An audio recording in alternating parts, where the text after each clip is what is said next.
అన్నాడు. ధర్మరాజు గారు అన్నాడు, అతనే కాదు అల్లుడు, 5గురం. ఆశ్చర్యపోయి ఆయన అన్నాడు, అదేమిటి 5గురు అల్లుళ్ళు ఏమిటి అన్నాడు. ఆయన అన్నాడు, నేను ఇంకా పెద్దవాడిని ఉన్నాను, వాడు తమ్ముడు, వాడెలా చేసుకుంటాడు ముందు అన్నాడు. ముందు అంటే ఆయన అన్నాడు, పోనీ నువ్వే చేసుకో, నువ్వు ఒక్కడివే చేసుకో, పెద్ద కోడలు అవుతుంది మీ ఇంటికి, నాకేం అభ్యంతరం లేదు, ధర్మము ఎవరైనా పాటించవలసిందే కదా. అందుకని ద్రుపదుడు అన్నాడు, అట్లా యగునేని ఈ కన్య అభిమతముగా వసుమతీనాథ నీవ వివాహమగుము, ధర్మ మార్గం ఎవ్వరికి తప్పనగునే అనినా అతని కనియ ధర్మాత్మజుండు. పోనీ నువ్వు చేసుకోవయ్యా అంటే, ఇప్పుడు ధర్మరాజు గారు అన్నారు, కాదు కాదు, మేము 5గురము ఈ అమ్మాయిని వివాహం చేసుకుంటాం, మేము 5గురము నీ కల్లుళ్ళం అవుతాం, ఈమె మా 5గురి వలన కుంతీదేవికి కోడలవుతుంది, పాండురాజు గారికి కోడలవుతుంది అంటే ద్రుపదుడు ముక్కున వేలేసుకుని అన్నాడు, ఒక్క పురుషునకు భార్యలు పెక్కెండ్రగుట ఎందుకలదు, పెక్కెండ్రకు ఆలొక్కతయగుటే ఏ యుగముల ఏ కథలను వినియు ఎరుగమెవ్వరి వలనన్.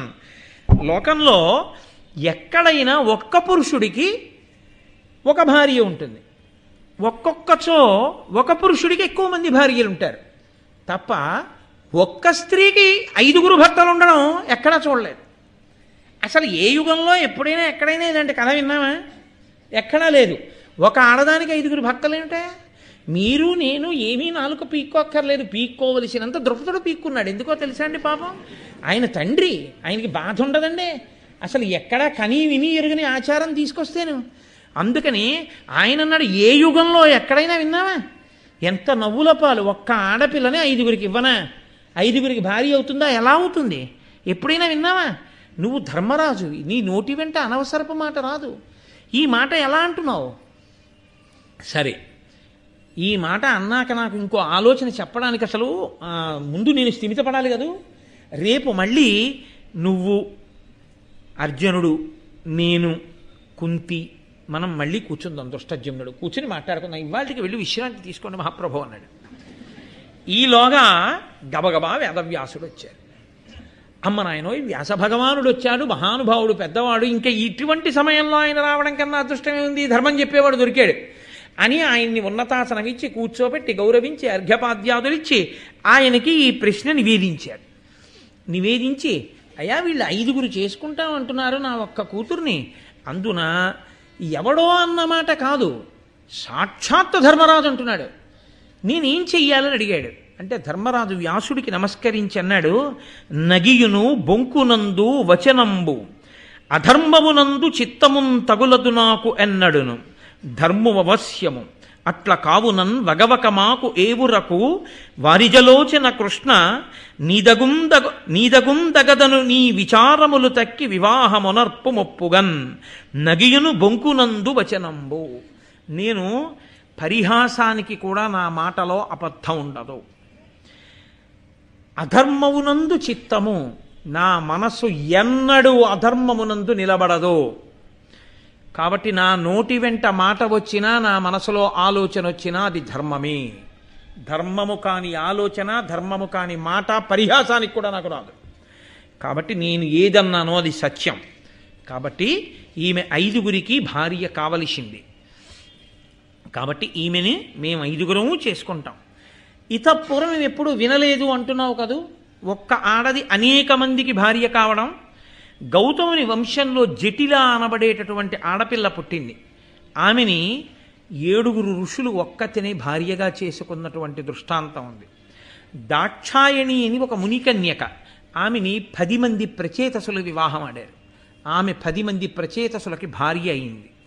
గురులలోన పరమగురువు తల్లియ, అట్టి తల్లి వచనమును విధాతృకృతము అన్యథాకరింప అలవియే అనినం దొరకు ఇట్టులనియే ద్రుపద విభుడు. లోకంలో గురువులకు గురువు ఎవరంటే తల్లి, మాతృదేవోభవ అని కదా ఉపనిషత్తు. అటువంటి గురువైన మా అమ్మ తన నోటి వెంట ఎన్నడూ అసత్యం పలకదు. మా అమ్మ శక్తి అటువంటిది. ఆడి తప్పడం కానీ, అసత్యం పలకడం కానీ, మా అమ్మ అన్నది అసత్యం అవ్వడం కానీ ఇప్పటి వరకు లేదు. కాబట్టి మా అమ్మ నోటి వెంట వచ్చింది అంటే బ్రహ్మగారి నిర్ణయం అదేనన్నమాట. మా అమ్మ 5గురు ఉపయోగించండి అంది. కాబట్టి మేము 5గురము ఆమెని స్వీకరిస్తాం. అంటే ద్రుపదుడు వ్యాసుని వంక చూసి నమస్కారం చేసి, అయ్యా మీ నిర్ణయం చెప్పండి అన్నాడు.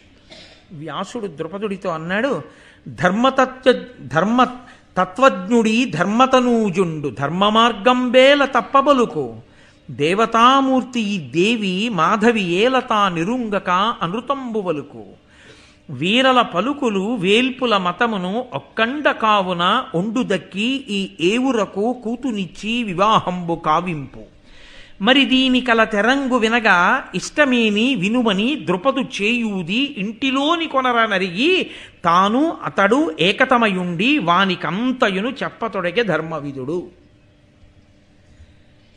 వ్యాసభగవానుడు అన్నాడు, ధర్మతత్వజ్ఞుడయా ధర్మరాజు, ఆయన నోటి వెంట అమృతం వస్తుందా? ఆయన ధర్మ మార్గం తప్పి ఎందుకు పలుకుతాడు? ఆయన అన్నాడంటే అదే తీర్పు. 2, దేవతామూర్తి ఈ కుంతి నోటి వెంట అటువంటి మాట ఎందుకు వస్తుంది? కాబట్టి దేవతలందరి నిర్ణయం కూడా ఈమె ఒక్కతే 5గురికి భార్య కావాలని. కాబట్టి ఆ 5గురికి ఇచ్చి వివాహం చేసేసేయి. మీరు ద్రుపద మహారాజు అయితే తృప్తి పడిపోయారా ఈ జవాబుకి? మీరు ద్రుపదుడైతే వ్యాసుడు ఇలా చెప్పాడని, ధర్మరాజు అలా చెప్పాడని కన్యాదానం 5గురికి చేయడానికి సిద్ధంగా ఉన్నారా?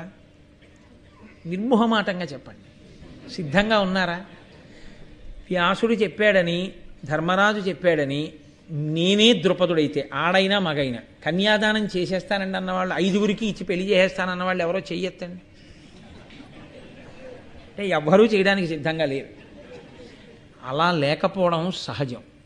ఎందుకో తెలుసా అండి?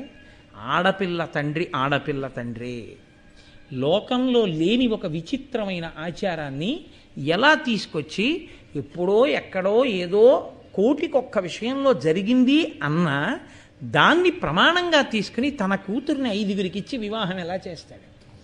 కాబట్టి ఆయన తృప్తి పడలేదు. అది గమనించాడు వ్యాస భగవానుడు. గమనించి, నీకు నేను ఒక పెద్ద రహస్యం చెప్తాను, వీళ్ళెవ్వరూ ఉండకూడదు, వీళ్ళ ముందు చెప్పను, దాని లోపలికి వెళ్ళి మనం చెప్పుకుందాం అని. అంటే ఇప్పుడు నేను మీ ముందు చెప్పనని కాదు అని ద్రుపదుడిని ఒక్కడిని చెయ్యి పట్టుకుని అంతఃపురంలోకి తీసుకెళ్ళి ఎవ్వరూ లేకుండా తలుపులు వేసేసి, విను ఇప్పుడు చెప్తాను అసలు రహస్యం ఏమిటో, ఎందుకు ఈమె 5గురికి భార్య కావాలో చెప్తాను, జాగ్రత్తగా విను అని చెప్పడం మొదలెట్టాడు. మీరు కూడా జాగ్రత్తగా వినవలసి ఉంటుంది. ఈమె ఒకానొక జన్మలో బ్రాహ్మణ పడుచు. ఈమె పేరు ఇంద్రసేన. ఈమె భర్త పేరు మౌద్గల్యుడు. ఆయన ఒక గొప్ప ముని, గొప్ప తపశ్శక్తి సంపన్నత కలిగినటువంటి వాడు. కానీ కుష్ఠరోగి. ఆయనకి శరీరం అంతా కుష్ఠవ్యాధి వచ్చి చర్మము ఎముకలు మాత్రమే మిగిలాయి. ఎప్పుడూ ఒంట్లోంచి నిత్తురు చీము కారుతూ పుల్లటి కంపు కొడుతూ ఉంటాడు. నోరు కూడా దుర్వాసన వస్తూ ఉంటుంది. వేళ్ళు కుష్ఠవ్యాధి తినేయడం వల్ల ముక్కలు ఊడి పడిపోయాయి. దానికి తోడు అతి కోపిష్టి, చాలా కోపిష్టివాడు. ఆయనకి భార్య ఈ ఇంద్రసేన. ఈమె మహాపతివ్రత. ఆమె భర్తనే దైవంగా భావించిందంతే. కాబట్టి ఆమె అన్నం తిన్నా కూడా భర్త తినగా మిగిలినది ఏది ఉందో అదే తినేది ఆ కంచంలో. ఒక రోజున భర్త మౌద్గల్యుడికి అన్నం పెట్టింది. ఆయన భోజనం పూర్తయిపోయింది. భోజనం పూర్తయిపోయిన తర్వాత ఆ మిగిలిన అన్నాన్ని తిందామని ఆ శేషాన్ని ఈవిడ తినడానికి కూర్చుని తింటోంది. ఎలా? పరమప్రీతితో. ఎందుకనంటే ఆయన తిన్న అన్నంలో ఆయన వేళ్లకున్న చీము నిత్తురు కలుస్తాయి. అయినా ఆవిడ పరమప్రీతితో తింటోంది. ఆవిడ పాతివ్రత్యం అటువంటిది. ఆ తింటున్నప్పుడు ఆ మౌద్గల్యుని యొక్క వేలు మొక్కొకటి ఊడి అందులో పడిపోయింది ఆ కుష్ఠరోగం వల్ల. ఆవిడ అయ్యో ఇది భర్త వేలు మొక్క ఊడిపోయిందని చెప్పి ఆ వేలు తీసి పక్కన పెట్టింది. ఆ పక్కన పెట్టినప్పుడు ఎవరికైనా మనసులో వికారం కలుగుతుంది, ఎవరికైనా అనిపిస్తుంది. ఆవిడ అలా అనలేదు. ఆవిడ పాతివ్రత్య శక్తి అటువంటిది. కాబట్టి ఆవిడ పరమ ప్రీతితో వేలు పక్కన పెట్టి అన్నం తింది. అది చూశాడు మౌద్గల్యుడు. నీకు అనితర సాధ్యమైన పాతివ్రత్యం ఇది. భర్త కుష్ఠరోగం వచ్చిందని నీకు బాధపట్టలేదు నువ్వు. అంత ప్రీతితో నన్ను సేవించావు, పైగా నేను కోపిష్టివాణ్ణి, అయినా నువ్వు నన్ను అనుగమించావు, నీకేం కావాలో కోరుకో అన్నాడు. మీరు ఇందులో తప్పు పట్టడానికి ఏం ఉండదు, యథార్థానికి అతిగా ఆలోచించడానికి అంతకన్నా ఉండదు. ఆమె భర్త కుష్ఠరోగ పీడితుడై ఎముకలు చర్మంతో మిగిలి ఉన్నవాడిన్నాళ్ళు. ఆమె అంది, మీరు తపశ్శక్తి సంపన్నులు కనుక దివ్యమైన రూపాన్ని పొంది, నాకు చాలా కామాతురతతో ఉన్నదాన్ని నేను, కాబట్టి అది భర్తకి చెప్పడంలో దోషం ఏమింది? సహృదయంతో స్వీకరించాలి. కాబట్టి మీరు 5 రూపములు ధరించండి, దివ్యమైన రూపములు. నేను ఎటు చూసినా మీరు దివ్యమైన భవ్యమైన రూపంతో కనపడాలి. ఇన్నాళ్ళు ఇలాగే చూశాను. 5 రూపాలతో మీతో కలిసి నేను మంచి మంచి వనములలో నదీ తీరములలో విహరించాలనుంది అంది. ఆయన అన్నాడు, నువ్విన్నాళ్ళు నన్ను అనుగమించినందుకు, నా పరీక్షకి నిలబడగలిగినందుకు నిన్ను అలాగే అనుగ్రహిస్తానని 5 దివ్యమైన రూపములను పొందాడు. పొంది ఆయన సూర్యరథం ఎక్కించి ఆవిడ్ని నదీ తీరములు, సాగర తీరములు, ఉద్యానవనములు, తోటలు అన్నిటినీ తిప్పుతూ చాలా కాలం సంతోషంగా గడిపి, ఇక నేను తపస్సు చేసుకోవడానికి వెళ్ళిపోతున్నాను, చాలు అనుభవించిన భోగం, భోగానికి అంతెక్కడుంటుంది, నేను వైరాగ్యాన్ని పొందాను అన్నాడు. ఆవిడ కొంతకాలం అయిపోయింది, భర్త వెళ్ళిపోయాడు, ఆవిడ కూడా శరీరం విడిచిపెట్టేసింది. విడిచిపెట్టేసిన వాసనాబలం ఏమిటో తెలుసా అండి? ఒక్క భర్త 5 రూపాలతో ఇంత గొప్పగా క్రీడించి ఆనందిస్తుంటే ఇంత సంతోషం అనుభవించానన్న భావన ఆమె యందు ఉండిపోయింది. ఆమె కూడా శరీరం విడిచిపెట్టేసింది. భర్త తపస్సుకు వెళ్ళిపోయాడు. విడిచిపెట్టి ఆమె కాశీరాజుకి పుత్రికగా పుట్టింది. ఆవిడకి ఆ జన్మలో పెళ్ళవలేదు. పైగా గత జన్మలో ఉండిపోయినటువంటి వాసనాబలం ఉండిపోయింది. ఆ కామాతురత ఇంకా ఆమె యందు తృప్తి పొందలేదు. అటువంటి సమయంలో ఆమె భర్త కోసమని తపస్సు చేసింది. ఆ తపస్సు చేస్తున్నప్పుడు 5 దేవతలు అటుగా వెళ్ళారు. వాళ్ళు దాని కడకు ప్రత్యేకంబగా ధర్మ వాయు వాసవాశ్వినుల్ ప్రీతులై వచ్చి దానినాత్మ దేహాంశజులకు దేహాంతరమున పత్నిగా కోరి రధిక సౌభాగ్యయుక్తి. అలా ధర్మదేవత, వాయువు, ఇంద్రుడు, అశ్విని దేవతలు వీళ్ళు ఆ తపస్సు చేసుకుంటున్నటువంటి కాశీరాజు గారి కుమార్తె ముందు నుంచి వెళ్ళిపోతూ వాళ్ళ 5 అనుకున్నారు, ఈమెకి వచ్చే జన్మలో మేము 5 భర్తలైతే బాగుండు అనుకున్నారు. ఇక్కడ మీకు ఒక అనుమానం వస్తుంది, ఏమంటే దేవతలకు కూడా అలాంటి పెచ్చి ఉంటుందా? ఒకవేళ ఉందిపో, తపస్సు చేసుకుంటున్న దానికి భర్త కావాలనేగా తపస్సు చేస్తోంది, ఈ జన్మలోనే భర్త అయితే వదిలిపోలా, మళ్ళీ వచ్చే జన్మలో అవుతామంటాం ఎందుకు వాళ్ళు? అంటే మహాభారతంలో లేదు, కానీ మార్కండేయ పురాణంలో దీని గురించి వివరణ ఉంది. అదే ద్రౌపదీదేవి యొక్క జీవితంలో ఉన్న రహస్యం. అందుకే వ్యాస భగవానుడు లోపలికి తీసుకెళ్లి కూర్చోబెట్టి ద్రౌపదుడికి చెప్తున్నాడు. ఒకానొకప్పుడు దేవేంద్రుడు త్వష్ట ప్రజాపతి బ్రాహ్మణుణ్ణి సంహారం చేశాడు.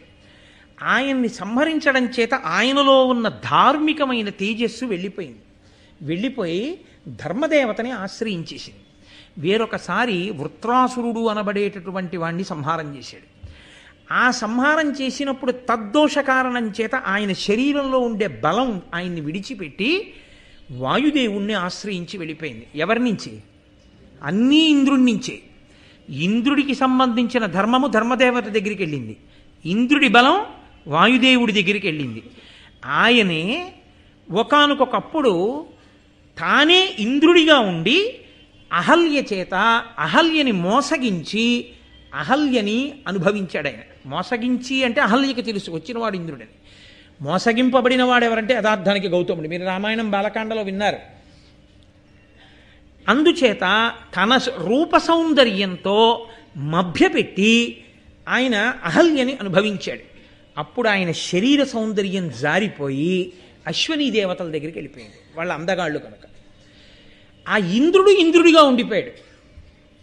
ఇప్పుడు ఆ ఇంద్ర తేజస్సే వీళ్ళ దగ్గరికి వెళ్ళింది. ఇప్పుడు మీరు బాగా పట్టుకున్నారో లేదో, ఇది మార్కండేయ పురాణాంతర్గతం. మీరు నన్నయ్య గారి భారతం చూస్తే నన్నయ్య గారి భారతంలో కనపడదు. కాబట్టి ఒకే ఇంద్రుని యొక్క తేజస్సు ధర్మదేవత దగ్గరికి వెళ్ళింది, ఒకే ఇంద్రుని తేజస్సు వాయుదేవుని దగ్గరికి వెళ్ళింది. ఒకే ఇంద్రుని తేజస్సు అశ్వినీ దేవతల దగ్గరికి వెళ్ళింది. ఒకే ఇంద్రుడు ఇంద్రుడుగా ఉండిపోయాడు. వీళ్ళ 5గురే వెనక నడిపించేటటువంటి ఈశ్వరుడు ఒకడు ఉన్నాడు. ఈ 5 శక్తులే ఆ అమ్మాయి ముందు నుంచి వెడుతున్నాయి. వాళ్ళకి ఆ జన్మలో అవ్వాలనిపించకుండా వచ్చే జన్మలో అవ్వాలనిపించడమే పరదేవతానుగ్రహం. వాళ్ళు అనుకున్నారు ఈమెకి మేము 5గురం వచ్చే జన్మలో భర్తలం అవ్వాలి అనుకున్నారు. ఇప్పుడు నాకు ఒకటి చెప్పండి, ఇంద్రుని యొక్క ధర్మాంశ ధర్మదేవత దగ్గరికి వెళ్ళి ఇంద్రుడు మళ్ళీ ధర్మరాజుగా పుట్టాడు. ఇంద్రుడి యొక్క బలం వాయుదేవుడి దగ్గరికి వెళ్ళి మళ్ళీ భీమసేనుడిగా పుట్టాడు. ఇంద్రుడి యొక్క తేజస్సు ఇంద్రుడి దగ్గరే ఉండి ఇంద్ర తేజస్సుగా అర్జునుడిగా పుట్టాడు. ఇంద్రుడి యొక్క సౌందర్య తేజస్సు అశ్వినీ దేవతల దగ్గరికి వెళ్ళి ఇంద్రాంశగా, అశ్వినీ దేవతల తేజస్సుగా నకుల సహదేవులుగా వచ్చారు. 5గురుగా కనపడుతున్నా అవన్నీ కలిపి ఇంద్రాంశలైనప్పుడు కలిసి ఉన్నది ఒక్క ఇంద్రుడేనా కాదా? పైకి 5గురుగా కనపడుతున్నది ఒక్కరే. ఈ ఒక్కరేని ఎక్కడ నిర్ధారింపబడింది? మీరు మార్కండేయ పురాణాన్ని ఆధారం చేసుకుని చెప్పేస్తున్నారా భారతాన్ని? భారతంలో కూడా ఇంకా ఎక్కడైనా నిరూపణమైందా ఈ జన్మ లోపల? అయింది. ఎక్కడైందో తెలుసా అండి? ఇది నేను చెప్పడం కాదు, సాక్షాత్ వ్యాసుడు చెప్తున్నారు. ఆయన అన్నారు, ఈ పిల్ల తపస్సు చేస్తోంది కదూ, తపస్సు చేస్తున్నప్పుడు ఆమెకి పరమశివుడు ప్రత్యక్షమయ్యాడు. ప్రత్యక్షమైతే ఏం కావాలని అడిగాడు. అడిగితే ఈవిడంది భర్తని పొందాలి, భర్తని పొందాలన్న ఆతురతతో భర్త కావాలి, భర్త కావాలి, భర్త కావాలి, భర్త కావాలి, భర్త కావాలని 5 మాటలంది. 5 మార్లు అన్నావు కనుక 5గురు భర్తలకి ఇల్లాలి అవుతావు అంటే వెంటనే ఆ పిల్ల ఏమందో తెలుసా అండి? చాలా సంతోషం అనలేదు. ఆమె అంత అమాయకురాలు కాదు, ఆమె 5గురికి ఇల్లాలవడానికి ఇష్టపడింది కాదు. ఆవిడ ఏమందంటే, సతికి ఒక్కరుండపతిగాక ఎందును పతులు పలువురవుట కథల కలదే లోకనాథ ఇట్టి లోక విరుద్ధంపు వరము వడయ అమరవరదయొల్ల. మహానుభావ, ఒక ఆడదానికి ఒక్కడే భర్త. ఒక భర్తకి చాలామంది భార్యలు ఉండడం లోకంలో ఉంది, కానీ ఒక భార్యకి అనేక మంది భర్తలు ఉండరు. నాకు వద్దా వరం, నేను పుచ్చుకోను, నాకు 5గురు భర్తలు అక్కర్లా, నాకు ఒక్కడే భర్త కావాలని. అంటే నన్నయ్య గారి యొక్క మహాభారతంలో ఏమనుందో తెలుసా అంటే, రుద్రశబ్ద ప్రయోగం చేశారు ఆయన. రుద్రుడన్నాడు అన్నారు వెంటనే. రుద్రుడు ఏమన్నాడంటే, నా వచనంబున నీక ఏవురుపతులందు ధర్మవు వెడపకయుండున్ కావున ఇట్టి వరం బిందీవరదల నేత్ర ఇచ్చితి నిదయతోన్. 5గురికి ఇల్లాలివైతే ఏమవుతుందని నీ బెంగ? నీ ధర్మం పోతుందని కదూ. 5గురికి ఇల్లాలివైనా నీ ధర్మం పోదు, నా వాక్కు. ఏమిటి నీకు అభ్యంతరం అని అడిగాడు. ఆవిడంది, ఇది ఎలా సంభవం అనుకుంది. కానీ మీరు ఇక్కడ ఒక్క విషయాన్ని బాగా గుర్తుపట్టవలసి ఉంటుంది. ఈ వరం ఇచ్చినవాడు రుద్రుడు. రుద్రశబ్దానికి వైదికంగా, వేదపరంగా, యజుర్వేదపరంగా అర్థం ఏమిటో తెలుసా అంటే, రుద్ర అన్న శబ్దానికి యథార్థమైనటువంటి అర్థం రుత్యా ధర్మానవలోకయతి ప్రాపయతివా ప్రపయతీతివా ఇది రుద్ర. ఆయన రుత్యా ధర్మానవలోకయతి, వేదము చేత ధర్మమును లోకానికి చెప్పేవాడు. ఆ ధర్మం పట్టుకోగలిగిన శక్తిని మీకు ఇచ్చేవాడు. ధర్మాన్ని చూపిస్తాడు. ధర్మాన్ని పొందేటట్టు, ఎప్పుడూ ధర్మమునందు మనసు ఉండేటట్టు చేసేవాడు ఎవరో తెలుసా అండి? పరమేశ్వరుడు, పరమశివుడు, రుద్రుడు. అందుకే ఎవరు ఎప్పుడూ అభిషేకం చేస్తారో, రుద్రాధ్యాయాన్ని రోజు పారాయణ చేస్తారో అటువంటి వారి మనసు ధర్మమునందు నిలబడుతుంది. ఒకానొకప్పుడు శృంగగిరి పీఠాధిపతులు చంద్రశేఖర భారతీ స్వామి వారు ఈ మాట చెప్పారు. భార్యకు ఒంట్లో బాగులేదని ఒక ఆయన వస్తే, రుద్రం ఇక్కడ పారాయణ చేసేసి నువ్వు ఇక్కడ కూర్చుని ఇక్కడే భార్యకి తీర్థం ఇస్తున్నానని విడిచిపెట్టు, అక్కడ నీ భార్య మీ ఊళ్ళో స్వస్థత పొందుతుందన్నారు. అలాగే పొందింది ఆవిడ. కాబట్టి ఆయన ధర్మమును పొందించువాడు. కాబట్టి ఇప్పుడు ఆయనే చెప్పాడంటే ఆ ధర్మానికి తిరుగులేదు. కానీ ఆవిడేమందో తెలుసా అండి, 5గురు భర్తలకి ఇల్లాలినైనప్పుడు కొన్ని ప్రమాదములు ఉంటాయి. మీరు విశాల హృదయంతో దీన్ని అర్థం చేసుకోవలసి ఉంటుంది నేను చెప్పే మాటని. ఒకటి, నేను ఒక భర్త చేత అనుభవింపబడినప్పుడు, రెండవ భర్త దగ్గరికి వెళ్ళినప్పుడు నేను కన్యని కాను. ఏ భర్త అయినా కన్యని భార్యగా స్వీకరించి తాను భార్యను చేసుకుంటాడు. నేను ఒకరికి భార్యను అవగానే రెండో వారి దగ్గరికి వెళ్ళినప్పుడు నాకు కన్యాత్వం ఉండదు. అప్పుడు నా పతి పట్ల నా ధర్మం తప్పుతుంది. కాబట్టి నేను 5 పతుల దగ్గర నా కన్యాత్వము పోకూడదు వివాహం దగ్గర నుంచి. 2, పతి సేవా భాగ్యంలో నేను 5 అదే మనసుతో సేవించగలదాననై ఉండాలి. 3, ఒక భర్త దగ్గర ఉన్నప్పుడు మాత్రమే కామప్రచోదనం, ఒక భర్త దగ్గర ఉన్నప్పుడు కామమునందు విముఖత ఉంటే ఆ భర్త ఇబ్బంది పడతాడు. కాబట్టి 5 యందు నాకు సమానమైన కామాతురతని పొంది ఉండాలి. నేను ఎప్పటికీ ముత్తైదువుగా ఉండాలి. అంటే 5 భర్తలలో ఏ ఒక్కడూ పడడానికి వీల్లేదు. కాబట్టి నేను ముత్తైదువుగా ఉండాలి. అందుకే స్వర్గారోహణ పర్వంలో అందరికన్నా ముందు ద్రౌపది పడిపోయింది. కాబట్టి ఈ 5 నాకు నువ్వు ఇస్తే నేను 5 ఇల్లాలనవడానికి అంగీకరిస్తాను. అప్పుడు శివుడు ఏమన్నాడో తెలుసా అండి? అలాగే నువ్వు అడిగినవన్నీ నీకు ఇస్తున్నాను, నువ్వు వెళ్ళి గంగా తీరంలో నిలబడు, ఇంద్రుడు వస్తాడు తీసుకురా. ఇప్పుడు ఆవిడ వెళ్ళి గంగా తీరంలో నిలబడింది, ఇంద్రుడు వస్తే తీసుకెడదామని.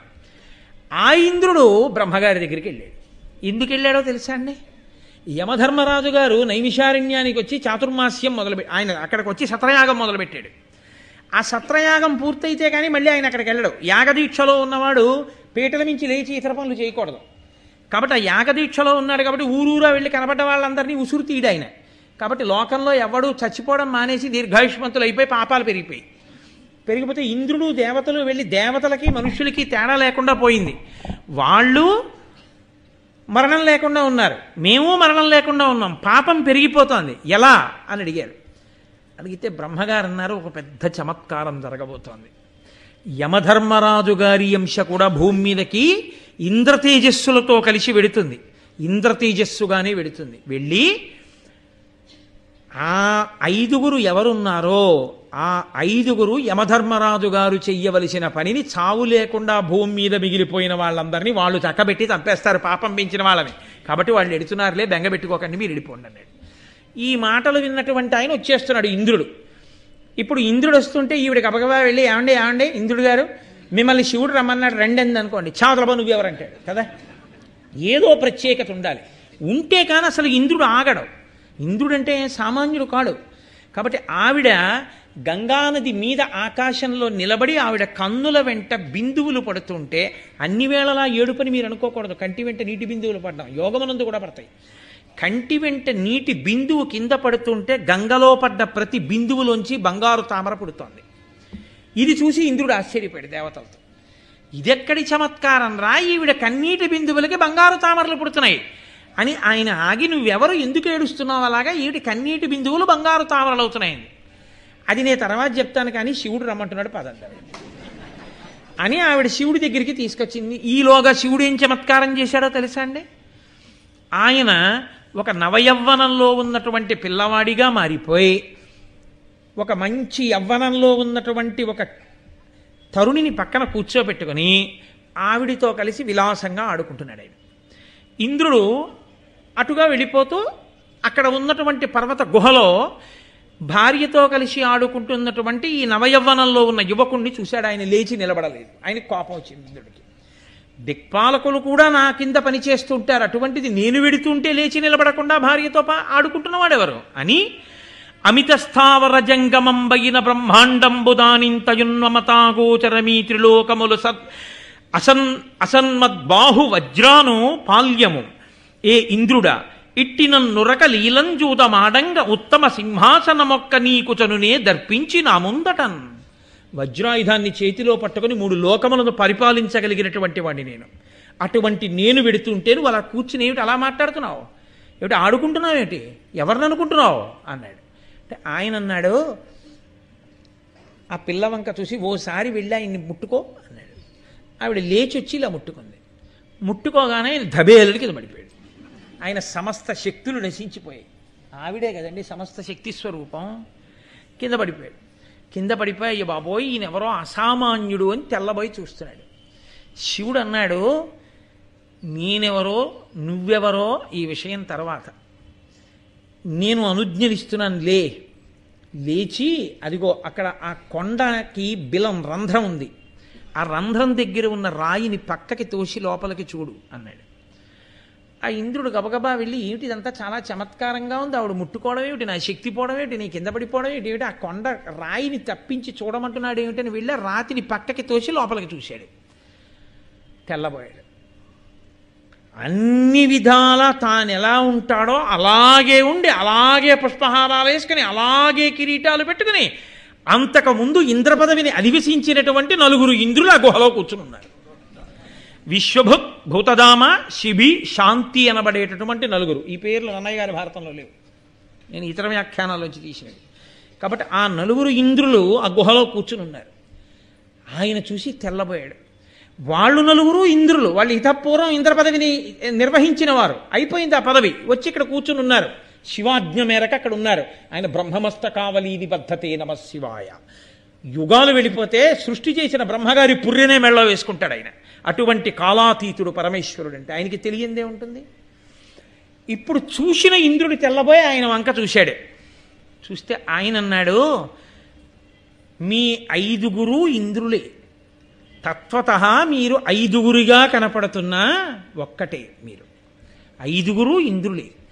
కానీ ఇప్పుడు మీరు 5 కనపడినట్టే ఆ ఇంద్రతత్వమే లోకంలో 5 పుట్టాలి. ఒక మనుష్యకాంతకి పుట్టేటప్పుడు మళ్ళీ ఏ ఇంద్ర తేజస్సు విడివడి కొంతమంది దేవతలుగా దగ్గరికి వెళ్ళిపోయిందో ఆయా తేజో రూపాలతో ఆయా అంశాలతో భూమి మీదకి ఇంద్ర తేజస్సు రావాలి.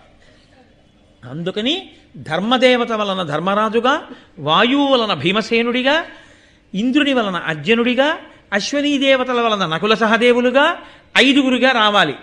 మీరు 5 ఇంద్రులే అయితే మీరు 5 అనుభవించినది, మీరు 5 పొందినది, మీరు 5 పరిపాలించినది, మీ 5 చేత పొందబడినది స్వర్గలక్ష్మి. కాబట్టి ఆ స్వర్గలక్ష్మీదేవియే, ఆ జగన్మాతయే లోకంలో అయోనిజగా ద్రౌపదీదేవిగా ద్రుపదుడి యొక్క యజ్ఞగుండంలోంచి ఆవిర్భవిస్తుంది. మీరు ఆమెని వివాహం చేసుకుంటారు. అందుకుని మీకు 5 ఒక్కతే ఇల్లాలవుతుంది. ఇది కారణం. కాబట్టి ఇదంతా ఎవరు చెప్పారు ఈ రహస్యాన్ని? వ్యాస భగవానుడు ద్రుపదుడికి చెప్పాడు. చెప్పి, పిచ్చివాడ, ధర్మరాజు నోటి వెంట ఎందుకు వచ్చిందో తెలుసా మేము 5 వివాహం చేసుకుంటామని? కుంతి నోటి వెంట ఎందుకు వచ్చిందో తెలుసా మేము 5 వివాహం చేసుకుంటామని? అయోనిజయ అయినటువంటి ఆ స్వర్గలక్ష్మి ఇక్కడ ద్రౌపదిగా వచ్చింది. ఈ వచ్చిన కారణం చేత 5 ఇంద్రులు ఒక్క స్త్రీని వివాహం చేసుకోవాలి. అందుకని 5 వివాహం చేసుకుంటామంటున్నారు. ఇది చాలా లోకోత్తరమైన కళ్యాణం, ఎక్కడా లేనిది, కానీ అసామాన్యమైన విషయం. ఇంకా నీకు నమ్మకం కలగకపోతే నీకు నేను యోగ దృష్టిని ఇస్తున్నాను. ఇప్పుడు నువ్వు ఒక్కసారి తలుపు దగ్గరికి వెళ్ళి తెర తీసి ఆ కూర్చున్న 5 వంక చూడు, నీకేం కనపడుతుందో చూడు అన్నాడు. అని యోగ దృష్టిని ఇవ్వగానే ద్రుపదుడు వచ్చి తెర తీసి అక్కడ కూర్చున్న ధర్మరాజు, భీముడు, అర్జునుడు, నకులుడు, సహదేవుడు 5 వంక, ఆ ద్రౌపదీదేవి వంక చూశాడు. చారుమణి ప్రభాపటల జాల విచిత్ర కిరీటమాలికా భారములన్, సముద్య దినపావక వర్ణములన్, సువర్ణ కేయూర విభూషణావళునొప్పుచునున్న తదీయ దేహముల్, ధీరుడు సూచే తాళ సమదీర్ఘత పొల్చిన వాని నేనిటిన్. అందరూ తాటి చెట్టంతంత శరీరాలు, అందరూ వజ్ర వైఢూర్యములతో కూడిన కిరీటాలు, అందరూ మెడలో ఒకే రకమైన హారాలు, అందరూ ఒకే రకమైనటువంటి బట్టలు, అందరూ ఒకే రూపంతో ఉన్నటువంటి 5 ఇంద్రులు కనపడ్డారు. ఇటు చూశాడు, స్వర్గలక్ష్మి దర్శనమైంది. ఓహో, కారణజన్మురాలు నా ఇంట జన్మించి నన్ను తరింపచేసింది. ఈవిడ రాక్షస వినాశనము కొరకు వచ్చింది, భూభారమును తగ్గించడానికి. ఇంద్రశక్తి ఇంద్రుణ్ణి పొందుతుంది. ఒక్క ఇంద్రుడు 5 ఉన్నాడు. కాబట్టి ఇంద్రశక్తి మాత్రం ఆ 5 ఒకటే. కాబట్టి ఆమెయే వారికి భార్య అవుతోందని సంతోషంగా కన్యాదానం చెయ్యడానికి అంగీకరించాడు. అప్పుడు వ్యాసుల వారన్నారు, ఇంకా ఎప్పుడో ముహూర్తం కాదు, నేడు పుణ్యధనము నిమ్మితో రోహిణీయుక్తుడై శశాంకుడున్నవాడు, మంత్రవంతముగ క్రమంబున ఏవురు పెండ్లియగుడు కృష్ణ ప్రీతితోడా. రోహిణీ నక్షత్రంతో చంద్రుడు ఉన్నాడు కాబట్టి ఇవ్వాలే ద్రౌపదీ కళ్యాణం. అంటే ఆవిడని మొట్టమొదట ధర్మరాజు గారికి ఇచ్చి వివాహం చేశారు. కన్య ఆ తర్వాత భీమసేనుడికి ఇచ్చి వివాహం చేస్తున్నారు. కన్యేనా? కన్యే. పరమశివుడి యొక్క వరం. ఆయనే ఇది ధర్మమే అని నిలబెట్టాడు. కాబట్టి రుద్రశక్తి, అందుకని ఆ మాట అంతే. ఆమె కన్య. అర్జునుడికి ఇచ్చినప్పుడు కన్య, నకులుడికి ఇచ్చినప్పుడు కన్య, సహదేవుడికి ఇచ్చినప్పుడు కన్య. అయితే మీతో నేను ఒక్క మాట చెప్పకుండా ఇవాల్టి ఉపన్యాసాన్ని పూర్తి చేస్తే మాత్రం ఒక అయోమయం అలాగే ఉండిపోతుంది. అసలు ఎందుకు పుట్టినట్టు ద్రౌపదిలా? ద్రౌపదిగా కాకుండా పాండవులకు 5 భార్యలు ఉండి ఉంటే ఏమైనా అభ్యంతరం ఉంటుందా? ద్రౌపదీదేవి పుట్టడం మానేస్తే ధర్మరాజు గారికి భార్య లేదా? భీముడికి భార్య లేదా? అర్జునుడికి భార్య లేదా? నకుల సహదేవులకు భార్యలు లేరా? ఉన్నారు. మరి ద్రౌపదీదేవి ఎందుకు పుట్టింది? వాళ్ళందరికీ విడివిడిగా భార్యలు. ధర్మరాజు గారి భార్య ధర్మరాజు గారి భార్యే, భీముడి భార్య భీముడి భార్యే, అర్జునుడి భార్య అర్జునుడి భార్య. సుభద్ర లేదండి, ఒక్కొక్కరే భార్య. 5 కలిపి అసలు ఒక భార్య పుట్టించడం వల్ల ఈశ్వరుడు ఏం చెయ్యాలనుకుని పుట్టించాడు? ఏమిటి కారణం దానికి? ఒక్కటే మీరు బాగా జ్ఞాపకం పెట్టుకోండి. ద్రౌపదీదేవి జన్మించి ఉండకపోతే గాంధీవము ఉపయోగపడదు, భీమసేనుని గద ఉపయోగపడదు, ధర్మరాజు గారి ఈటె ఉపయోగపడదు, యుద్ధము లేదు, రాక్షస సంహారము లేదు. ఎందుకో తెలుసా అండి? ఒక్కటే. అందుకే అతిమానుష చరిత ఆవిడ. అయోనిజగా పుట్టడానికి కారణం అదే. అయోనిజగా పుట్టింది అన్ననాడే ఆవిడ మానవకాంత కాదు. మానవకాంత కానిది మానవకాంతగా నటించిందంతే ఆవిడ. ఆవిడ స్వర్గలక్ష్మి. ఎందుకు ద్రౌపది 5 ఇల్లాలిగా వచ్చిందో తెలుసా అండి?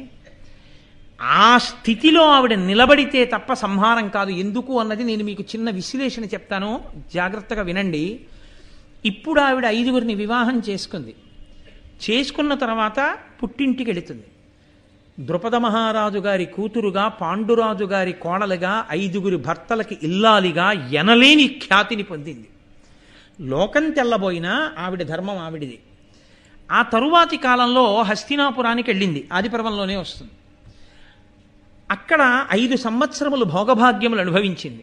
ఇంద్రప్రస్థాన్ని రాజధానిగా చేసుకుని అర్ధరాజ్యం ఇస్తే ధర్మరాజు గారికి పట్టమహిషిగా ఆమె మహారాజ్ఞి అయింది. రాజసూయాగంలో కూర్చుంది. కానీ దుర్యోధనుని యొక్క అసూయ అంతా వెళ్ళిపోయి ఎక్కడ నిలబడిపోయిందో తెలుసా అండి? ద్రౌపదీదేవి మీద నిలబడిపోయింది. ఆవిడ ఒక భార్య దేనికి సంతోషిస్తుందో దానికి సంతోషించి నవ్వినా వాడు ఓర్చలేకపోయాడు. రాజసూయాగం జరుగుతోంది. ధర్మరాజు గారు రాజసూయాగం చేస్తున్నాడు, సింహాసనం మీద కూర్చుని ఉన్నాడు. దుర్యోధనుడు కింద నిలబడి ఉన్నాడు. అతను ఊహించనంత వైభవానికి పాండవులు ఎదిగిపోయారు.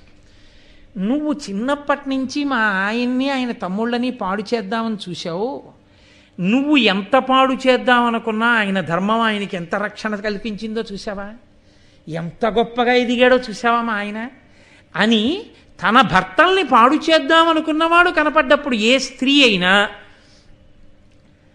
నువ్వు ఎంత చేస్తే మాత్రమే ఈ స్థితిని పొందలా అని ఒక చిన్న నవ్వు నవ్వకుండా ఉంటుందా? ఓ చిన్న నవ్వు నవ్వింది. దానికి వాడి కక్ష మరింత పెంచుకున్నాడు. ఇది ఎంత స్థాయికి తీసుకెళ్ళిపోయాడంటే పాండవుల్ని ద్యూతానికని పిలిచాడు. ఆ ద్యూత క్రీడలో ఓడిపోయాడు ధర్మరాజు గారు.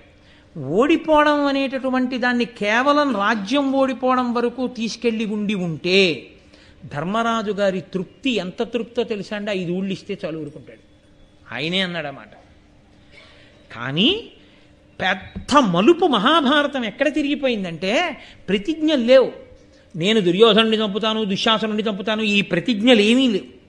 ఎవరి భార్యలు వాళ్ళ ఇళ్లలో కూర్చుంటారు. ద్రౌపదీదేవి మీద పెట్టుకున్న కక్ష, ఆవిడ అతిలోక సౌందర్యమే దుర్యోధనుడి మనసుని పాడు చేసింది. పాడు చేసి ఈవిడ వీళ్ళ 5 భార్య అవడమా? వాడు అన్న మొదటి మాట ఏమిటంటే వాళ్ళ నుంచి ఆవిడ్ని విడగొట్టేయగలమా, లేకపోతే దెబ్బలాట్లు పెట్టగలమా? కాబట్టి ఇప్పుడు అతను ఏం చేశాడంటే ద్రౌపదీదేవిని అందులోకి లాగాడు. ఆమెని కూడా ధర్మరాజు ఒడ్డేటట్టు చేశాడు. ఆమెని ఓడిపోగానే అతను ఎంత దూరం వెళ్ళిపోయాడంటే నా దాసి, నా గది ఊడవాలి, వెళ్ళి తీసుకురండి అన్నాడు. దుశ్శాసనుడి దగ్గరికి వస్తుంటే ఆవిడంది, అలా రాకూడదు, నన్ను ముట్టుకోవద్దని సభలో పరిగెత్తి ధృతరాష్ట్రుడి దగ్గరికి వెళ్ళి చాటున దాక్కుంది, భీష్ముడి చాటున దాక్కుంది. అత్తగారు కదా, నూరుగురు కొడుకుల తల్లి కదా, రక్షించకపోతుందా అని గాంధారి చాటుకెళ్ళి దాక్కుంది. ఒక్కరూ మాట్లాడిన వాళ్ళు లేరు, వికర్ణుడు తప్ప. దుశ్శాసనుడు వచ్చి ఆమె వలువలు ఊడ్చేస్తున్నాడు. 5 భర్తలు దివ్యాయుధ సంపన్నులు తలలు వంచు కూర్చున్నారు. 5 ఆవిడ వలువలు ఊడుస్తుంటే నా పెద్దలన్న వాళ్ళు నన్ను రక్షించేవాళ్ళు లేరు, నా భర్తలన్న వాళ్ళు రక్షించలేరు, నన్నోడి తన్నోడేనా తన్నోడి నన్నోడేనా అని ఆవిడ సభాపర్వంలో వేసిన ప్రశ్న అలాగే ఉండిపోయింది. ఆవిడ అంది, నేను ఏకవస్త్రని, రజోదోషంతో ఉన్నాను, నా ఒలువ ఊడ్చవద్దంది. అయినా వినకుండా సభ మధ్యలో ఈవిడ ఒకరికి భార్య కాదు, చాలామందిని భర్తగా పొందింది కాబట్టి ఇలాంటి దానికి బట్టలు ఊడదీస్తే తప్పేం లేదు, ఊడదీయమన్నాడు కర్ణుడు. ఆయనకి ఎప్పుడూ దుర్యోధనుడి పక్కన నిలబడి దుర్యోధనుడిని రెచ్చగొట్టడం ఆయనకి సరదా. ఇంతమందికి ఇల్లాలైన దానివి చేతకాని పాండవులకు ఇల్లాలిగా ఉండడం కన్నా నిన్ను గెలుచుకున్న దుర్యోధనుడికి ఇల్లాలివైతే నిన్ను రక్షిస్తాడన్నాడు. తొడ చూపించి 10 మంది ఆడవాళ్ళున్న చోట అసలు తొడ కొట్టకూడదు అన్న ధర్మాన్ని కూడా విస్మరించి దుర్యోధనుడు తొడ మీద కొట్టి చూపించాడు, వచ్చి నా తొడ మీద కూర్చోమని బావగారు. అప్పుడు కూడా పాండవులు తలెత్తలేదు. ఈ కష్టాల్ని ఒక సామాన్యమైన వనిత తట్టుకుంటుందని మీరు ఎలా అనుకుంటున్నారు? ఒక సామాన్య స్త్రీ తట్టుకుంటుందా? ఒక సామాన్య స్త్రీ కథని మలుపు తిప్పగలదా? అది ద్రౌపదీదేవికే సాధ్యం, అనితర సాధ్యమైన విషయం. ఆవిడ స్వర్గలక్ష్మి, ఆవిడ అయోనిజ కాబట్టి తట్టుకుంది. ఆవిడ పనికి మారిన వాళ్ళు వీళ్ళు కారు, నేను పిలవవలసిన వాడు వేరొకడున్నాడు. ఆవిడ బంధుత్వం ధర్మరాజు గారికి బావగారు కాబట్టి బంధుత్వం చేత అన్నగారు కృష్ణుడు. అన్నగారని కృష్ణుడితో సంబోధన మొదలుపెట్టి కృష్ణుడి యందున్న ఈశ్వరతత్వాన్ని గుర్తెరిగి ఆయనకి మహాభక్తురాలయ్యింది. ఆ కృష్ణుణ్ణి ప్రార్థన చేసింది. ఆయన అనేకమైనటువంటి వస్త్రములను ఇచ్చాడు, ఇంకా అవి లుప్తం అవ్వడం లేదు, ఇక తగ్గడం అన్నది లేదు. అన్ని వస్త్రములను ఆయన ఇచ్చేశాడు, అక్షయ వస్త్ర ప్రదానం చేశాడు. దుశ్శాసనుడు వలువలోడ్చలేక పడిపోయాడు. ఆవిడ్ని జుట్టు పట్టి సభలోకి ఈడ్చి తెచ్చాడు. ద్రౌపదీదేవి జోలికి వెళ్ళారు కాబట్టి భీముడు ప్రతిజ్ఞ చేశాడు, ఏ దుర్యోధనుడు తొడకొట్టి చూపించాడో ఆ తొడలు విరిచేస్తాను కురుక్షేత్రంలో అన్నాడు. ఏ ద్రౌపదీదేవి జుట్టు పట్టి ఈడ్చాడో ఆ దుశ్శాసనుడి గుండెలు బద్దలగొట్టి నిత్తురు తెచ్చి ద్రౌపదీదేవి కురులకు రాసే వరకు ఆమె జడ వేసుకోదు. ఇప్పుడు ప్రతిజ్ఞలు ఎందుకు వచ్చాయి? దుర్యోధన దుశ్శాసనుల్ని చంపుతానని. ద్రౌపదీదేవి జోలికి వెళ్ళకపోతే వస్తాయా? ఇవి రాకపోతే భీముడి గదకి విలువుందా? అర్జునుడి గాంధీవానికి ఏమైనా విలువుందా? ఆవిడ్ని ధృతరాష్ట్ర మహారాజు అడిగాడు సభాపర్వంలో, నీకు వరాలు ఇస్తున్నాను, ఏం కావాలన్నాడు. ఆవిడ ముందు ఏది అడిగిందంటే, ధర్మరాజుని దాస్య విముక్తుణ్ణి చెయ్యండి కొడుకుతో సహా అంటే ధర్మరాజు గారి కొడుకుతో సహా విడిపించాడు ధృతరాష్ట్రుడు. ఇంకొక వరం ఇస్తానమ్మా, ఏం కావాలన్నాడు. ఎక్కడ శపిస్తుందో అని భయపడి, మిగిలిన 4 ఆయుధాలతో విడిపించండి అంది. ఇంకొక వరం కూడా కోరుకో అన్నాడు. ఆవిడ వెంటనే ధర్మం పాటించి క్షత్రియ వరత 2 వరాలే కోరాలి, నాకు అక్కర్లేదు 3ది. భర్తలని మళ్ళీ విడిపించిన ఖ్యాతి ద్రౌపదీదేవిదే. మళ్ళీ ద్యూతం ఆడాడు ధర్మరాజు గారు. అరణ్యవాసం, అజ్ఞాతవాసం. మళ్ళీ అరణ్యవాసానికి వెళ్ళినప్పుడు ఆవిడ అందమే ఆవిడికి శాపం. లోకంలో పురుష ప్రకృతి ఎలా ఉంటుందో చూపించింది. అన్నగారు సైంధవుడు వరసకి ఆవిడ్ని చూసి మోహించి ఆవిడ్ని బలవంతంగా ఎత్తుకుపోతుంటే పాండవులు వెళ్ళి ఈడ్చి తెచ్చారు. మహాధర్మమూర్తి కనుక దుస్సల భర్త, అయ్యో వాడిని చంపడమా, ఆడబడుచు పసుపు కుంకాలు తీసేయడమా నా భర్తలని విడిచిపెట్టమంది. వాడు శివుడి గురించి తపస్సు చేసి అభిమన్యుడిని చంపేశాడు. విరాట పర్వం వచ్చింది, కీచకుడు ఆవిడ వెంటపడ్డాడు. ఆవిడ మహాధీరవనిత, ఆవిడ కాబట్టి తట్టుకుందండి, ఆవిడ కాబట్టి వెళ్ళగలిగింది. ఆవిడ లేనినాడు భారతం ఎక్కడుంది? ఆవిడ లేనినాడు ప్రతిజ్ఞలు ఎక్కడున్నాయి? ఆవిడ లేనినాడు యుద్ధం ఎలా జరుగుతుంది? ఆవిడ వలన యుద్ధం జరగకపోతే రాక్షస సంహారం ఎలా జరుగుతుంది? ఇన్ని మలుపులు తిప్పగలిగినటువంటి తేజోమూర్తిగా అక్కడ నిలబడగలిగిన శక్తి ఎవరికి ఉంటుంది? అనన్య సామాన్యమైన శక్తి అయోనిజ అయినటువంటి ద్రౌపదీదేవికి తప్ప అన్యులకు సాధ్యమే. కాబట్టి ఆవిడ కీచకుడిని ఎదుర్కొంది, భీమసేనుణ్ణి పంపించింది, ముద్ద చేసి అక్కడ పారేస్తే శవాన్ని కాగడాలో చూపిస్తే నిర్భయంగా చూసింది. ఉపకీచకులు కట్టి తీసుకెడుతుంటే భీముడికి వినపడేటట్టు ఏడ్చింది. అంతమంది ఉపకీచకుల్ని చంపేశాడు భీమసేనుడు. విరాట పర్వంలో ఆవిడ కుడి పక్కకి కొప్పేసుకుని సైరంధ్రిగా బతికింది. అయినా సరే కనపడ్డవాడల్లా అబ్బా ఏమందామన్నవాడే. ఇన్ని మాటలు పడి భర్తల కోసం అంతగా నిలబడింది. ఇన్ని కష్టాలు పడినా కూడా, ఇన్ని ఇబ్బందులు పడినా కూడా, పుట్టుకతో ఆగర్భ శ్రీమంతురాలైనా కూడా భర్తలు భిక్షాటన చేసి తెచ్చిన అన్నం తినవలసి వచ్చినా ఆవిడ ఎన్నడూ మనసులో ఖేదపడలేదు. అంత ధర్మంతో అనువర్తించింది. ఇవన్నీ ఏ కాంత వలన నడుస్తాయి? ఏ సామాన్యమైన స్త్రీ మహాభారతాన్ని నడిపించగలదు? ఏ సామాన్యమైన స్త్రీ ఈ పాపాలన్నీ పోయేటట్టు, పాపులు తొలగిపోయేటట్టు చెయ్యగలదు? ఆమె కాబట్టి నడిచింది కథ. ఇంత గొప్ప ద్రౌపదీదేవి ఇన్ని కష్టాలు పడ్డా, అన్ని మాటలు ధర్మరాజు ద్యూతమాడినా, అరణ్యవాసం చేయవలసి వచ్చినా, అజ్ఞాతవాసం చేయవలసి వచ్చినా ఆవిడ కాబట్టి ధర్మరాజు గారి గురించి అంత గొప్పగా చెప్పుకుంది. విరాట పర్వంలో ధర్మరాజు గురించి చెప్తూ యవ్వనివాకిట నిభమద పంకంబు రజభూషణ రజో రాజినడగు, యవ్వని చారిత్రమెల్లలోకములకు వజ్జయై వినయంబు నొనరగరపు, యవ్వని గుణలత లిడువారాసుల కడపటి కొండపై కలయబ్రాకు, యవ్వని కడగంట నివ్వటిల్లెడి చూట్కి మానిత సంపద లినుచుండు, అతడు భూరిప్రతాప మహాప్రదీప దూర వైరి వీర విఘటిత పదశోభితుడైన ధర్మజుండు కేవలమర్చుడే ధర్మసుతుడు అంటుంది ఆవిడ. కోటీర మణివేష్టితాంఘ్రితలుడు కేవలమర్చుడే ధర్మసుతుడు. ఆ ధర్మరాజు అంటే ఎటువంటి వాడో తెలుసా? అది ఆవిడ పతిభక్తి. యవ్వనివాకిట నిభమద పంకంబు రజభూషణ రజో రాజినడగు అంది ఆవిడ. ధర్మరాజు గారు సింహాసనం మీద కూర్చుంటే ఎదురుగుండా మదగజములు నిలబడితే ఆ మదగజముల నుండి స్రవించేటటువంటి ఆ మద జలములు, వాటి వలన నేలంతా బురదైపోతే, ఆ మద జలం నిలబడిపోతే అది దేని వలన ఇంకిందోట తెలుసా?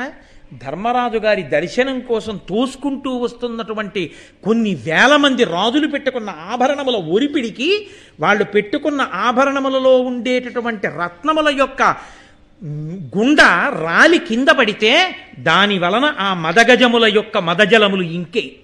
అంత గొప్పవాడయా ధర్మరాజు అంటే. ఏమిటనుకుంటున్నావు భీమసేన? కాబట్టి యవ్వని వాకిట నిభమద పంకంబు రజభూషణ రజో రాజినడగు, యవ్వని కడగంట ఇవ్వటిల్లెడి చూట్కి మనిత సంపద లినుచుండు. ఏ ధర్మరాజు గారు ఇలా చూస్తే ఐశ్వర్యం కలుగుతుందో అంతటి మహానుభావుడైన. యవ్వని చారిత్రమెల్లలోకంబులకు వజ్జయై వినయంబు ఒనరగరపు. ఏ ధర్మరాజు గారిని అన్ని లోకాలు గురువుగా తీసుకుని వినయం నేర్చుకుంటాయో అటువంటి మహితాత్ముడు. యవ్వని గుణలత లిడువారాసుల కడపటి కొండపై కలయబాకు. 7 ద్వీపములను దాటి మహానుభావుడి యొక్క గుణములని తీగలు మేరుపర్వత శిఖరాల్ని చుట్టుకున్నాయి. అటువంటి వాడయ ఆయన. ఆయన పాదములు ఎప్పుడూ కూడా వైరి వీర కోటీర మణివేష్టి తాంఘ్రితలుడు. వైరిరాజులు, శత్రురాజులు, ఇతర రాజులు అందరూ వచ్చి ధర్మరాజుకు లొంగిపోయి వంగి నమస్కరిస్తుంటే వాళ్ళ కిరీటములలో పొదగబడినటువంటి వజ్రముల యొక్క కాంతి చేత నీరాజనములు ఇవ్వబడి ప్రకాశిస్తుంటాయి అటువంటి పాదములు. అతను కేవలమర్త్యుడా, సామాన్యమైన మనుష్యుడా ధర్మరాజు అంటే? అంత గొప్పవాడంది. ఎన్ని మాటలు ధర్మరాజు గారితో వాదన చేసింది. ధర్మరాజు గారిని యుద్ధం వైపుకి తిప్పే ప్రయత్నం చేసింది ద్రౌపదీదేవియే.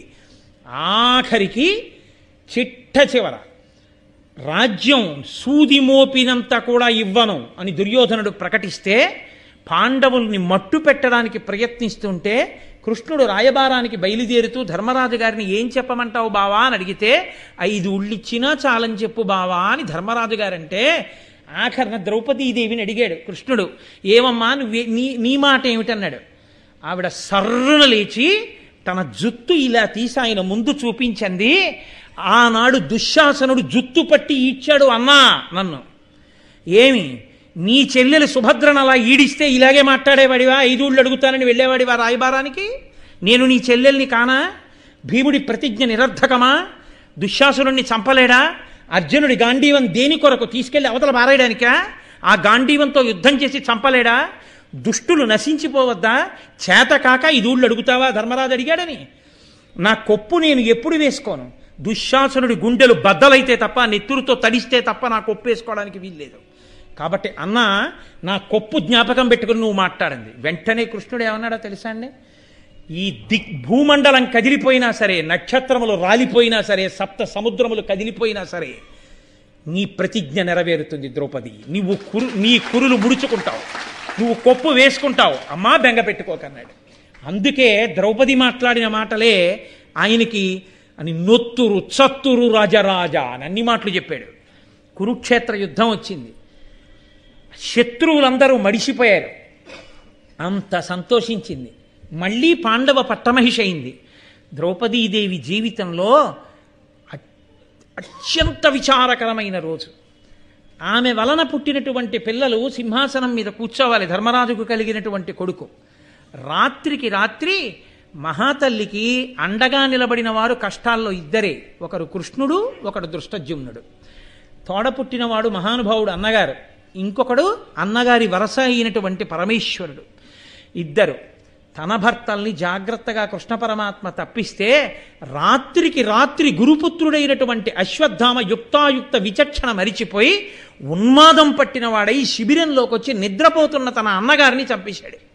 తన 5 పిల్లల కంఠాలు కోసి చంపేశాడు. తెల్లవారి లేచేటప్పటికి నెత్తుటి మడుగు. తన 5 కొడుకులు చచ్చిపోయాడు. ఇంకా వెళ్ళి సింహాసనం మీద కూర్చున్నదే లేదు. కొడుకులే లేని తల్లిగా మిగిలిపోయింది. ఆవిడకొచ్చింది బాధ నిజంగా ఆ రోజున. అప్పుడు కూడా గురుపుత్రుడు అన్నాడు ధర్మరాజు గారు మహాభారతంలో. అంటే ఆవిడ అశ్వత్థామని నిగ్రహించగలిగిన వాడు అర్జునుడని తెలుసు. అయినా అర్జునుడికి గురువైన ద్రోణాచార్యుడంటే ప్రీతి. గురుపుత్రుడు గురువుతో సమానం కనుక అశ్వత్థామని పట్టి తెస్తాడో తేడోనని భీముడి చెయ్యి పట్టుకుని నలిపి రెచ్చగొట్టింది. నా కొడుకులు చంపిన వాడి శవాన్ని తీసుకొచ్చి నా ముందు పారేస్తే తప్ప నాకు శాంతి లేదు భీమా. ఆనాడు కీచకుణ్ణి చంపినా, హిడింబాసురుణ్ణి చంపినా నువ్వు వెళ్ళి తీసుకురా అంది. కొడుకులే చచ్చిపోయినా అర్జునుడు వెళ్ళి ఆ అశ్వత్థామని తీసుకొచ్చి ఎదురుగుండా నిలబడితే, ఉద్రేకంబునరారు శస్త్రధరులై యుద్ధావనింలేరు కించి ద్రోహంబును నీకు చేయురు బలోచ్చేకంబునం చీకటిన్ భద్రాకారుల చిన్నిపాపల రణప్రౌఢ క్రియాహీనులన్ నిద్రాసక్తుల సంహరింపనకట నీ చేతులు ఇట్లాడెను అంది. నిద్రపోతున్నారా పిల్లలరా, యుద్ధానికి రాలేదురా, యుద్ధభూమిలో లేరురా, అలాంటి 5 పిల్లల్ని పట్టుకుని చంపేస్తావా అని చంపేస్తానన్నాడు భీముడు ఆ అశ్వత్థామని. ఆవిడంది, అక్కట పుత్రశోక జనితాకులభార విషణ్ణ చిత్తనై పొక్కుచునున్న భంగినను బోరకి రీటిని బద్దు చేతినేడిక్కడకి ఇట్టి తెచ్చుట సహింపనిదై భవదీయమాత నేడెక్కడ ఎట్టి శోకమున ఏక్రియ ఏడ్చుచు పొక్కుచున్నదో. కొడుకులు పోయి నేనెలా ఏడుస్తున్నానో అలా అశ్వత్థామ చచ్చిపోతాడేమోనని ద్రోణపత్ని, మీ గురుపత్ని ఏడుస్తోందయా, విడిచిపుచ్చేయండి. పోతనగారి చేతిలో కరుణామూర్తి.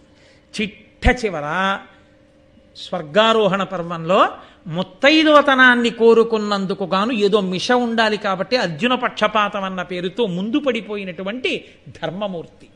ఇన్ని ఉద్ధాన పతనాలు ఆవిడ జీవితంలో, ఇన్నిటిని తట్టుకుని ఒక ఆడదాని కారణం చేత శపథములు జరిగితే తప్ప కురుకుల నాశనం జరగదు. వాళ్ళు నశించరు. వాళ్ళు నశించాలంటే ద్రౌపదీదేవి కారణంగా ప్రతిజ్ఞలు జరగాలి. అటువంటి స్థాయిలో నిలబడగలిగిన ఏకైక వ్యక్తి ద్రౌపదీదేవి. నేను కేవలం సింహావలోకనం చేశాను తప్ప నిజానికి ద్రౌపదీదేవి గురించి పూర్తిగా మాట్లాడలేదు. అంతటి దివ్యమైన తేజస్సు కలిగిన తల్లి, సాక్షాత్తు స్వర్గలక్ష్మి. ఆమె శాంతి కావలసిన వాళ్ళకి శాంతినివ్వగలదు. ఆమె వంక చూడకూడని చూపు చూసిన వాళ్ళని మాంసపు ముద్ద చేయించగలదు.